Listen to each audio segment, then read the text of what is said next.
పిల్లని అన్నావు కదా, ఏం చేస్తున్నావు లేదా? ఏంది చెప్పిస్తావుబ్బా, చదువు విడిచిపెట్టినాడు, ఆ, షాప్లో పోతున్నాడు. మా తమ్ముడిని ఎట్లా చేయాలో ఏం కొద్దో అర్థం కాలే పెద్దయ్య. విడిచాను. సర్లే పెద్దయ్య, ఆరోగ్యం జాగ్రత్త. సరేలే నైనా, ఏదో ఒకటి చేద్దాం. సరే. ఏం రా చిన్నోడు ఎప్పుడు వస్తాడంట?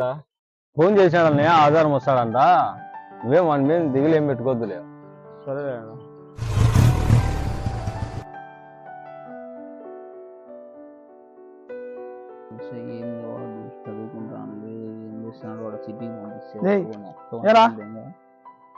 ఏ తమ్ముడు, నా చిన్ననాటి స్నేహితుడు రా. బాగున్నావా? బాగా తమ్ముడు, ఏం చదువుతున్నావు? ఏం లేదురా కుల్లయ్, ఇప్పుడు చదువు అవ్వడం లేదు, అందుకే మా చిన్నోడిని హాస్టల్కి వేసినాము. హాస్టల్లో చదివిస్తున్నాము వాడిని. వీడు కష్టపడి నేను కష్టపడి వాడిని చిన్నోడిని చదివించుకుంటాను.